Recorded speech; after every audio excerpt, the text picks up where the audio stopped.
السلام علیکم ورحمۃ اللہ وبرکاتہ۔ دوستو، آج بات کریں گے سورہ فاتحہ کی آیت نمبر 5 اہدنا الصراط المستقیم کے تعلق سے۔ اس کا ترجمہ اور اس کی مختصر تفسیر آپ تک پہنچائیں گے۔ اس سے پہلے کہ اگر آپ ہمارے چینل پر نئے آئے ہیں تو چینل کو سبسکرائب کر لیں، ویڈیو پسند آئے تو لائک کر دیں اور اپنے دوستوں تک شیئر کر دیں۔ ہم آپ تک مختصر انداز میں تفسیر بیان کرتے ہیں، پیش کرتے ہیں، تاکہ آپ آسانی کے ساتھ قرآن کا ترجمہ اور اس کی تفسیر کو سمجھ سکیں اور اپنے ایمان کو مضبوط بنائیں۔ آئیے شروع کرتے ہیں۔ بسم اللہ الرحمن الرحیم۔ اہدنا الصراط المستقیم، ہمیں سیدھے راستے پر چلا۔ تفسیر: اہدنا الصراط المستقیم، ہمیں سیدھے راستے پر چلا۔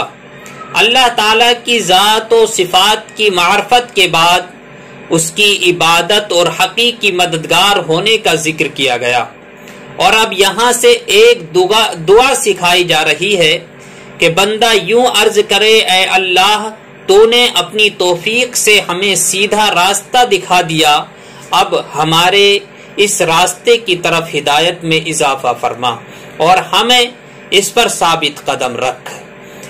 اللہ تعالی دعا سکھا رہا ہے کہ بندے کو اس طرح دعا مانگنا چاہیے، اور بندہ یوں دعا کرے اللہ تعالیٰ سے: مولا، تو نے ہمیں سیدھا راستہ دکھا دیا ہے، اب ہماری اسی راستے کی طرف ہدایت میں اضافہ فرما اور ہمیں اسی پر ثابت قدم رکھ۔ صراط مستقیم کا معنی کیا ہے؟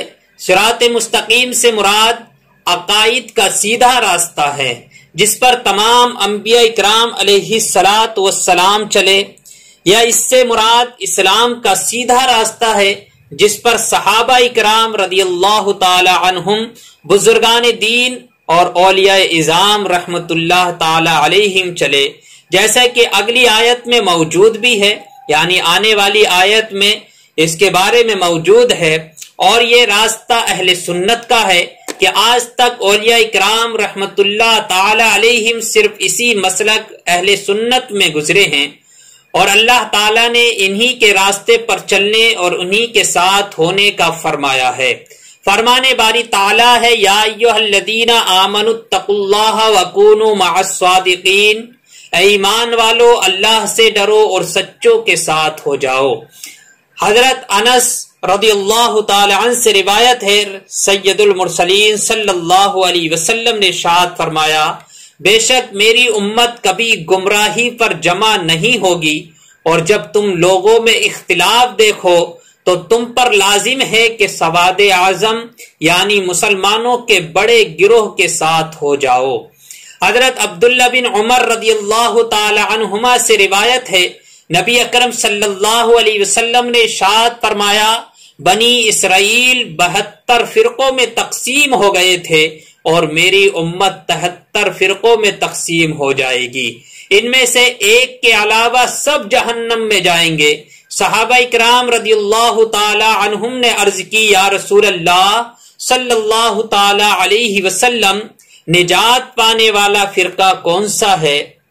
ارشاد فرمایا: وہ اس طریقے پر ہوگا جس پر میں اور میرے صحابہ ہیں، یعنی وہ نجات پانے والا فرقہ، وہ نجات پانے والے اہل سنت والجماعت ہیں جو صحابہ اور رسول اللہ صلی اللہ علیہ وسلم کے طریقے پر ہیں، یعنی جو حضور کے طریقے پر اور صحابہ کے طریقے پر ہوگا وہی نجات پانے والا ہوگا۔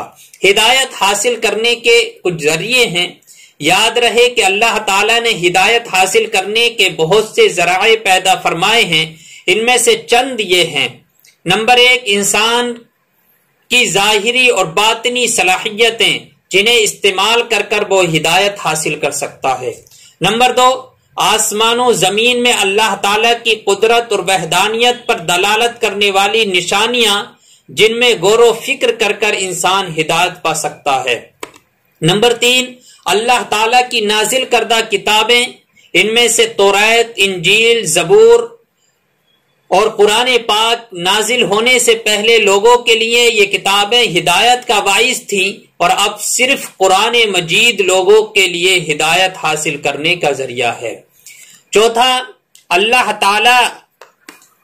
تعالیٰ کے بھیجے ہوئے خاص بندے انبیاء کرام اور مرسلین عظام علیہ الصلاۃ والسلام یہ اپنی اپنی قوموں کے لیے ہدایت حاصل کرنے کا ذریعہ تھے، اور ہمارے نبی حضرت محمد مصطفیٰ صلی اللہ تعالی علیہ وسلم قیامت تک آنے والے تمام لوگوں کے لیے ہدایت کا ذریعہ ہیں۔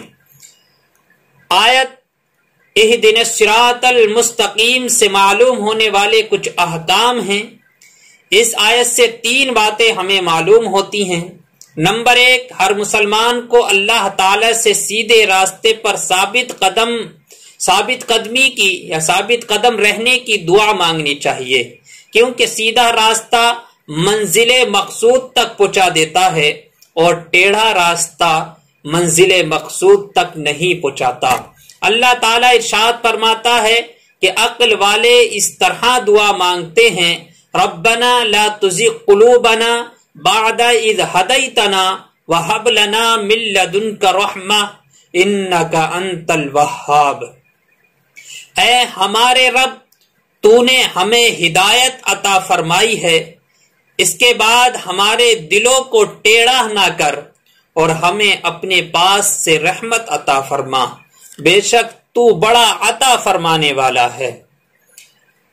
اور حضرت انس رضی اللہ تعالی عنہ فرماتے ہیں کہ حضور پر نور صلی اللہ علیہ وسلم کثرت سے یہ دعا فرمایا کرتے تھے، یا مقلب القلوب ثبت قلبی علی دینک، اے دلوں کو پھیرنے والے میرے دل کو اپنے دین پر ثابت قدم رکھ۔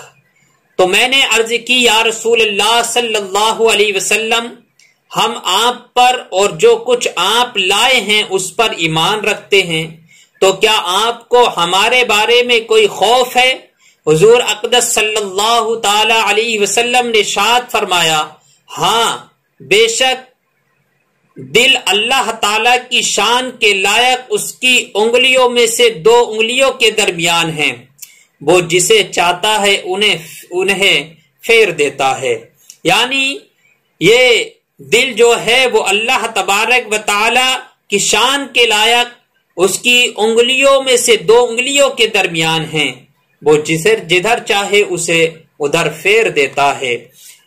انگلیوں سے مراد یہاں یہ ہماری جیسی انگلیاں مراد نہیں لے لینا چاہیے، جیسے کہ ہماری انگلیاں ہیں ایسی اللہ تعالیٰ کی انگلیاں مراد نہیں لینا چاہیے، اس سے بچنا چاہیے، بلکہ اس کی شان کے لائق جو ہو اس طرح، یعنی یہی کہنا چاہیے کہ اس کی قدرت کے لائق، اس کی شان کے لائق۔ تو انگلیوں سے مراد ہماری جیسی انگلیاں نہیں ہیں۔ نمبر 2، عبادت کرنے کے بعد بندے کو دعا میں مشغول ہونا چاہیے، یعنی عبادت کرنے کے بعد بندے کو دعا بھی کرنا چاہیے، دعا میں مشغول ہونا چاہیے، کیونکہ یہاں عبادت کے بعد دعا کا طریقہ اللہ تعالیٰ خود سکھا رہا ہے۔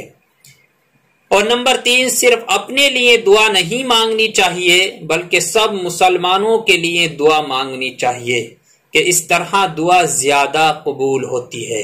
اللہ تعالی ہم سب کو ان باتوں پر عمل کرنے کی توفیق عطا فرمائے۔ مولا تعالی ہم سب کو سیدھے راستے پر چلنے کی توفیق عطا فرمائے۔ آمین یا رب العالمین۔